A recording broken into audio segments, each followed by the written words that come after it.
शुरू करते हैं। आज हम लोग देखेंगे क्लास 10th का लेसन 2 जिसका नाम है पोलिनोमियल।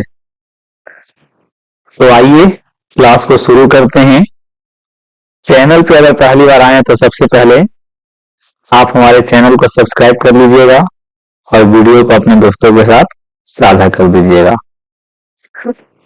ये आपका पोलिनोमियल है जो कि आपका पेपर में 10 अंक में आएगा। कितना अंक में आएगा? 10 अंक में। तो आइए यहां से सबसे पहले हम लोग समझ लेते हैं। बहुपद में कुछ टर्म है उसके बारे में हम लोग समझेंगे। जैसे यहां पे हम लोग देखेंगे, यहां पे हम लोग देखने वाले हैं पहले चर राशि, चर राशि, दूसरा आपका राशि होगा अचर राशि, अचर राशि। तो आइए, चर राशि को इंग्लिश में कहा जाता है वेरिएबल, वेरिएबल क्वांटिटी, और इसको कहा जाता है कांस्टेंट, कांस्टेंट क्वांटिटी।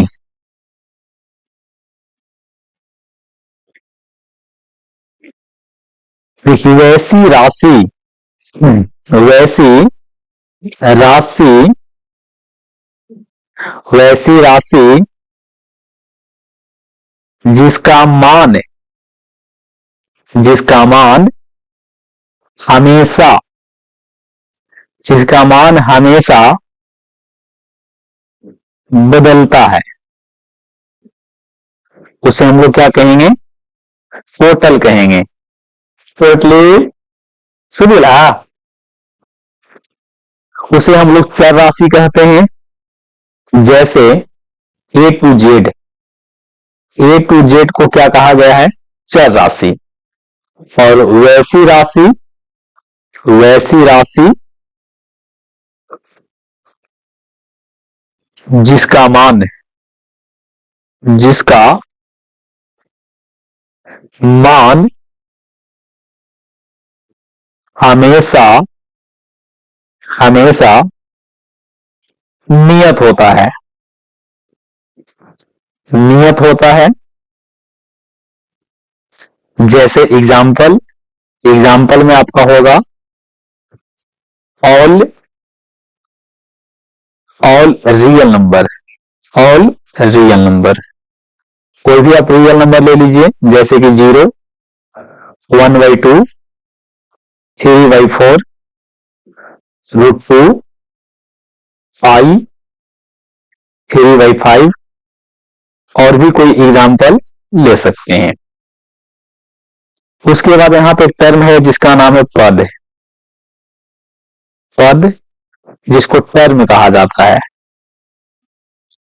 तो चर और अचर, चर और अचर,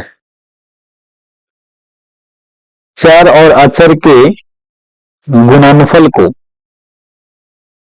गुणनफल को पद कहते हैं, पद कहते हैं। या वैसी राशि, वैसी राशि जिसमें चर व अचर हो, अचर हो,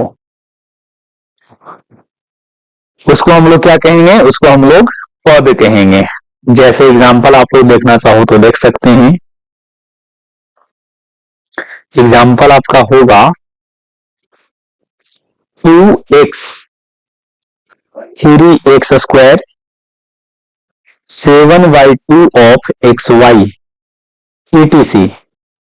ये सारे एग्जाम्पल किसका है? पद का है। उसके बाद हम लोग देखेंगे बीजीय व्यंजक। क्या देखेंगे? बीजीय व्यंजक। इसको कहा जाता है अलजेब्रिक एक्सप्रेशन। तो जब हम क्या करेंगे, पद जो है ना, उस पद को चिन्ह के साथ लिखेंगे। पद को चिन्हों के साथ अगर व्यक्त करेंगे तो वह क्या कहलाएगा, वह आपको बीजीय व्यंजक कहलाता है। जैसे 2x² minus 3x plus 5, 6x² minus x minus 5, 4x² minus 3x plus 6। चलिए लाइन चलिए जी बच्चा, थोड़ा सुन वेट कर लो।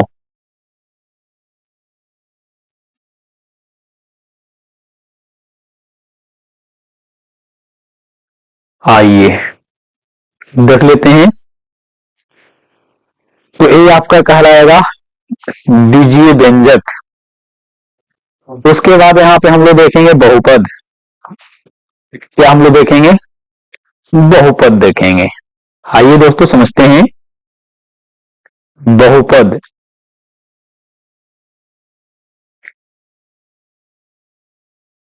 देखिए कोई भी बीजीय व्यंजक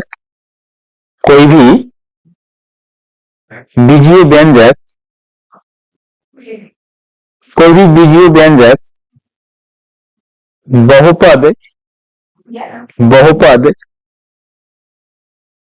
तब होगा जब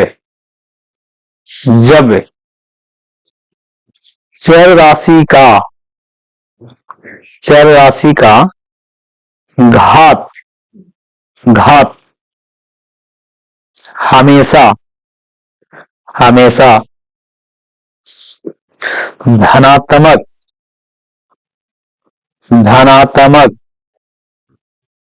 पूर्ण संख्या हो। जैसे example 2x² minus 3x plus 6, यह एक क्या है, बहुपद है। क्या है दोस्तों, बहुपद है। क्योंकि यहां पे आपका चर राशि कौन है,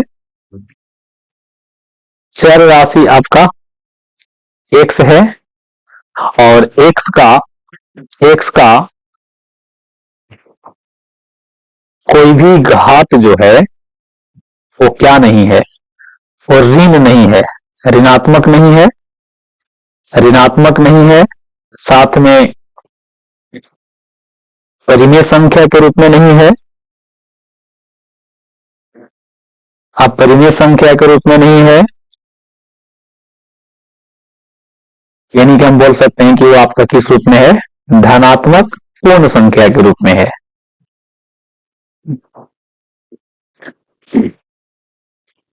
गजब बेइज्जती करता है लाइन जी, कभी आता है तो कभी जाता है, बताइए। सोच बोला। अब यहाँ पे हम लोग देखेंगे, चलो कुछ और यहाँ पे एग्जांपल ले लेते हैं कि ये बहुपद है या नहीं। जैसे x² प्लस 1/x² प्लस 4, क्या ये बहुपद है? आप लोग सोचिए, ये आपका बहुपद नहीं है।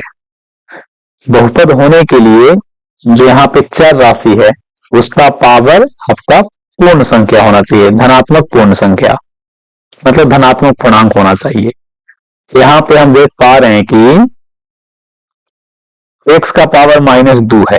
x का पावर -2 का मतलब है कि x का जो पावर है, x का जो घात है वो कितना है, -2 है, जो कि ये क्या है, ये आपका ऋणात्मक है, ऋणात्मक पूर्णांक हो गया। प्लस में रहता तो बहुपद हो जाता। जैसे यहां पे देख लीजिए 2√2x² प्लस x माइनस 6, ये आपका बहुपद है, क्योंकि यहां पर x का पावर कितना है, 2 है, यहां पे x के पावर 1 है, यहां पे आपका अचर राशि है। थोड़ा सा वीडियो लाइन आ गया है तो इसको चेहरा दिखा देता हूं, है ना। चलिए उसी प्रकार से और भी चेक कर लेते हैं। 2x प्लस √x+6 क्या ये बहुपद है? तो यह भी आपका बहुपद नहीं है, क्योंकि यहाँ x जो है ये वाला देख लीजिए, ये x आपका किस में है? x आपका x का पावर जो है, x का पावर रूट में, रूट मतलब कि 1/2 पावर, 1/2 पावर होने के कारण ये क्या नहीं है? बहुपद नहीं है। इस प्रकार से हम लोग बहुपद को क्या करते हैं? इस प्रकार से बहुपद को हम लोग आइडेंटिफाई करते हैं। चलिए आगे हम लोग मूव करेंगे, जो कि इसमें हम लोग देखेंगे बहुपद के प्रकार। बहुपद के प्रकार, तो दोस्तों बहुपद को हम लोग क्लासिफाई करते हैं। पहला आपका जो कैटेगरी है वो है पद के आधार पर। पद के आधार पर, पद के आधार पर, जैसे कि एक पदीय बहुपद, एक पदीय बहुपद।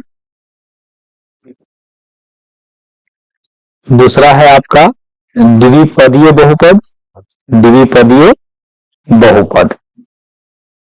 तीसरा आपका होगा त्रिपदीय बहुपद, और उसके बाद होगा बहुपदीय बहुपद। ये हो गया on the basis of term. इसका एग्जाम्पल दे,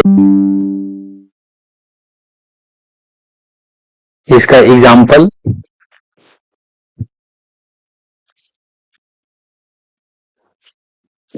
इसका देखेंगे तो इसमें आपका एक ही पद होना चाहिए, जैसे कि यहाँ पे हमने 2 दे दिया। 2x लिख सकते हैं, 3y² लिख सकते हैं, 5/7 xyz² इत्यादि होंगे, जिसमें आपको एक ही पद देखना है, जिसमें 2 पद हो, 2x प्लस x², इसी प्रकार से -x प्लस 4y और 5x² माइनस 6x। ये आपका क्या है? ये आपका द्विपदीय बहुपद है। उसी प्रकार से त्रिपदी आप लोग ले सकते हैं एग्जाम्पल, जैसे कि y² प्लस 3y प्लस 6, इसमें 3 पद हो गया, x² minus x plus 6y, हालांकि यहाँ y न लिख के अभी फिलहाल 6 लिख देता हूं, y² माइनस 3y माइनस 5। और बहुपदीय बहुपद जिसमें आपको पदों की संख्या 3 से ज्यादा हो, 3 से क्या हो, जैसे 5x6 power minus 4x² plus 4x minus 6।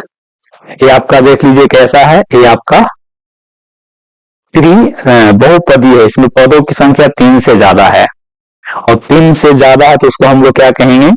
बहुपदीय बहुपद। आगे हम लोग बहुपद को क्लासिफाई करते हैं on the basis of power. तो बहुपद का प्रकार देखेंगे, लेकिन घात के आधार पर, घात के आधार पर। आप लोग वीडियो को सभी जगह शेयर कर दीजिएगा, साथ ही हमारे चैनल को सब्सक्राइब भी कर सकते हैं। चलिए, तो घात के आधार पे पहला आपका हो जाएगा दोस्तों शून्य घातीय, शून्य घातीय बहुपद। इसी को कहा जाता है अचर बहुपद। अचर, इसी को कहते हैं नियत बहुपद। ठीक है। दूसरा आपका हो जाएगा एक घातीय, एक घातीय, इसी का एक नाम और है मार्केट में, रैखिक। क्या नाम है? रैखिक बहुपद। तीसरा आपका है त्रिघातीय, सॉरी, तीसरा आपका हो जाएगा यहां से द्विघातीय बहुपद। चौथा आपका होगा त्रिघातीय बहुपद। त्रिघातीय बहुपद। यहां से आपको ऑब्जेक्टिव देखने के लिए मिल सकता है, समझिएगा इसको आप लोग। देखिए, बहुपद का प्रकार में देख रहे हैं on the basis of power. तो पावर के आधार पे ये आपका निम्नलिखित है, जैसे कि शून्य घातीय। शून्य घातीय का ही दूसरा नाम क्या है? अचर बहुपद। वैसा बहुपद जिसमें केवल अचर पद हो। एक घातीय बहुपद किसको कहेंगे?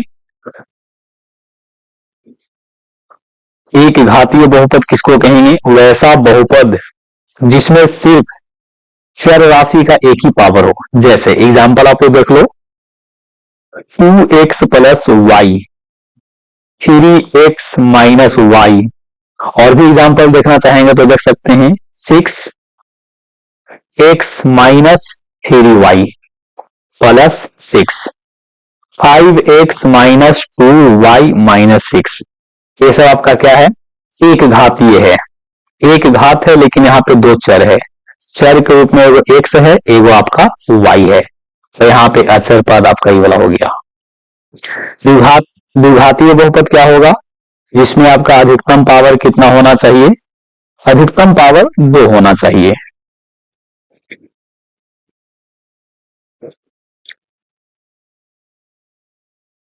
ये देख लीजिए, ये सारा एग्जाम्पल क्या है? ये सारा एग्जाम्पल आपका द्विघातीय है। इनसे समझिए आप लोग, वैसा बहुपद जिसमें एक घात हो उसे एक घातीय कहेंगे। वैसा बहुपद जिसमें दो घात हो, वैसा बहुपद जिसमें तीन घात हो, और वैसा बहुपद जिसमें घातों की संख्या 3 से ज्यादा हो, उसका नाम होगा बहुघातीय बहुपद। बहुघातीय बहुपद। अब यहां पे इसका हम जनरल फॉर्म देखने वाले हैं। एक घातीय बहुपद देख लीजिए। एक घातीय बहुपद का एक घातीय बहुपद का हम लोग जनरल फॉर्म देख रहे हैं। जनरल फॉर्म, तो जनरल फॉर्म का मतलब आपको यहां पे लिख के चलना होगा ए एक्स प्लस बी। देखिए, ये आपका एक घातीय बहुपद हो गया। द्विघातीय बहुपद, इसका व्यापक रूप होगा a x square plus b x plus c होगा। इसी प्रकार से त्रिघातीय बहुपद, त्रिघातीय बहुपद ये आपका हो जाएगा a x cube plus b x square plus c x plus d.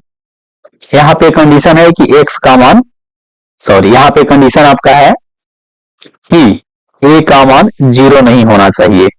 यहां भी कंडीशन है ए का मान 0 नहीं, यहां भी कंडीशन होगा ए का मान 0 नहीं। अगर 0 हो जाएगा तो ए आपका एक्स का पावर 3 का वैल्यू भी 0 हो जाएगा।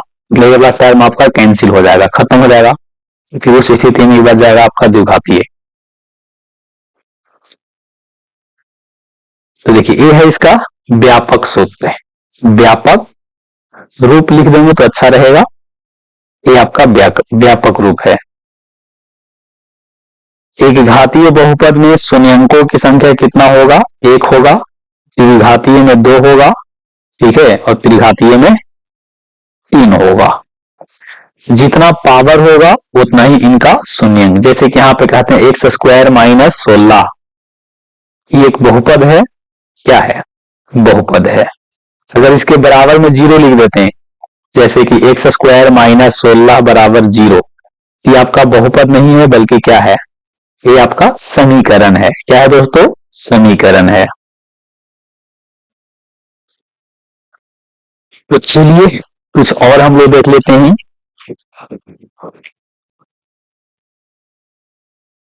बहुपद के शून्यंक से क्या समझते हैं? हालांकि यहाँ पे कुछ घातांक से भी आपको क्वेश्चन देखने के लिए मिल सकता है। आइए तो समझते हैं घातांक। बहुपद का घात क्या नाम है? बहुपद का घात, power of polynomial. Power of polynomial, power of polynomial. देखिए, यहां पे सबसे पहले आपको देखना होगा कि कोई अगर बहुपद है, कोई अगर बहुपद है तो उसके अधिकतम पावर को देखना होगा। किसके पावर को देखना होगा? उसके अधिकतम पावर को देखना होगा। तो यहां पे देख लीजिए मैक्सिमम पावर क्या है दोस्तों? मैक्सिमम पावर जो है उसका मैक्सिमम पावर कितना है? n है। इसीलिए पावर ऑफ पोलोनोमियल जो होगा, पोलोनोमियल, पावर ऑफ पोलोनोमियल कितना होगा? n होगा। जैसे x के पावर 2 प्लस 5x प्लस 6, इस बहुपद का पावर कितना होगा? तो पावर की बात करेंगे तो पावर 2 होगा। यहीं पे अगर इसको 20 लगा देते हैं तो मैक्सिमम पावर 20। इसमें आप लोग बता सकते हैं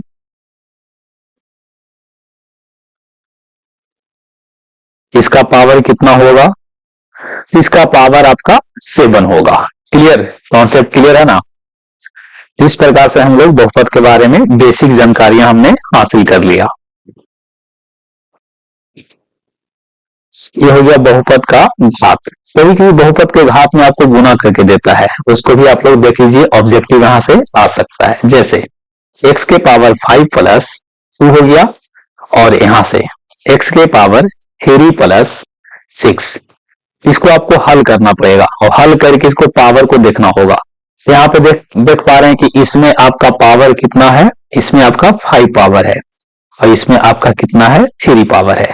दोनों पावर को हम लोग ऐड करके बता देंगे। क्या करके बता देंगे? ऐड करके। तो हो गया power of polynomial. Power of polynomial बराबर कितना हो जाएगा? 8। ऑप्शन में आपको मिलेगा ए, बी, सी और डी।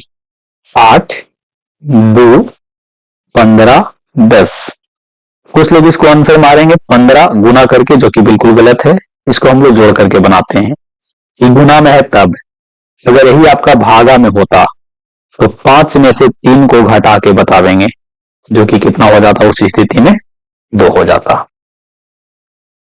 तो ये रहा आपका कुछ बेसिक क्लास आज का। और भी इसमें होते हैं, जैसे कि आप लोगों ने 9th क्लास में पढ़ा होगा, उसके बारे में थोड़ा सुने। मानक रूप आप लोग जानते होंगे। मानक रूप, मानक रूप का मतलब है कि या तो इसको इंक्रीजिंग ऑर्डर में, या तो इसको इंक्रीजिंग ऑर्डर में सजाएंगे, या तो डिक्रीजिंग ऑर्डर में इसको क्या करेंगे? सजाएंगे। बाकी हम लोग अगले क्लास में देखेंगे। तब तक के लिए आप सभी को all the best. Thanks for watching my YouTube videos. Bye bye, take care.